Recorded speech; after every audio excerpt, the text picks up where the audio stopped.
За өнөөдрийн улс төр өглөө 8 цаг 30 минутаас эхлэх ёстой байсан ч төрийн байгуулалтын байнгаараа хойшилж за ингээд дагаад чуулган хойшлоод 14 цагаас яг одоо төрийн байгуулалтын байнгаараа хуралдаж эхэлж байна. За дөнгөж сая төрийн байгуулалтын байнгаараа 32 гишүүн ирэхээс 22 гишүүн ирээд 68 гаруй хувьтай ирсэн бүрдээд эхэлж байна. За ингээд төр завсарлаад араас нь дахиад хурлаа үргэлжлүүлж байна. Төрийн байгуулалтын байнгын оронд сонирхолтой хүмүүс багтдаг. Лувсан авсараа оюун эрдэнэ ерхий сайдсан. За ингээд одоогийн ерхий сайд Цандан Шитар. За тэгээд улсын хурлын дарга Амар Баясгалан, Намтай Баяр, Арчилсан намын экс дарга Лууган Төмөр зэрэг эдгээр хүмүүс төрийн байгуулалтын байнгын оронд багтдаг. Ер нь ингээд хоёр тал болсон хүмүүсийн ингээд нэг хантай хоёр талын хүмүүс багтдаг гэсэн үг. За энэ төрийн байгуулалтын байнгын ороо мэдээж ерхий сайдыг огцруулах сайн зэрэг нарын гишүүдийн гаргасан саналыг хэлэлцэн. За гэхдээ төрийн байгуулалтын байнгын ороо яг ерхий сайдыг огцруулах үгүйг шийдэхгүй. Энд зүгээр хэлэлцээд санал дүгнэлтээ улсын хурлын чуулган руу явуулна. 16 цагаас улсын хурлын чуулган яг гол асуудал буюу ерхий сайдыг огцруулах үгүй юу гэдгээр санал хураагаад өнөөдөр шийдэгдэнэ. За ингэсэн чинь нэг ийм юм явагдаад. Өглөө улсын хурлын даргаыг огцруулах 67 гишүүний гарын үсэгтэй саналыг нэр бүхий гишүүд гаргасан. За тэгсэн чинь ерхий сайд нь огцох гэдэг юм уу, улсын хурлын дарга нь огцох гэдэг юм. Ер нь яг аль асуудал нь төрүүлээд орох юм бэ гэсэн иймэрхүү эргэлзээ олонний дунд төрж байна. Энийг дөнгөж сая улсын хурлын ерхий нарийн бичгийн дарга баасанд орж хаглаад өчлөө. Юу гэж вэ гэхээр улсын хурлын даргын огцруулах одоо санал орж ирлээ.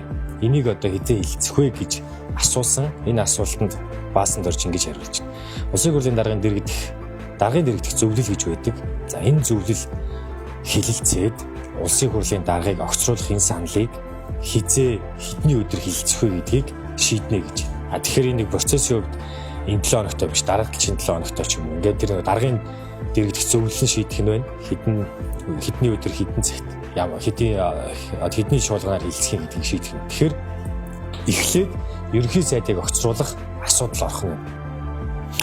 Тэгээд ерхий сайдыг огцруулах нь амарх юм уу? Улсын хурлын даргаыг огцруулах нь амарх юм уу гэдэг дээр нэг ийм гаргалгаа. Монгол Улсын засгийн газрын тухай хуулийн 43 дугаар зүйл дээр байдаг баха. 43-ийн 1 дээр байдаг баха. Ерхий сайдыг одоо 4-1-ээс за шууд үндсэн хуулийг харж энд үндсэн хууль байгаа. 4-1-ээс доош хүн ерхий сайдыг огцруулах санал тавьбал за ингээд улсын хурал 3 хоногийн дотор хэлэлцээд 10 хоногийн дотор шийдвэрлэнэ гэж байна. Тэгээ цаг хугацааны хувьд угаасаа эн чинь нөгөө ерхий сайдыг огцруулах нь өмнө ороод ирсэн учраас өнөөдрийн чуулганд заавал багтааж шийдэх ёстой. Гэхдээ ерхий сайдыг улсын хурлын гишүүний олонх одоо огцрохыг дэмжсэн бол тогтоол баталсан тооцсон. Дараачийн ерхий сайдыг 30 хоногийн дотор томилно гэж байна.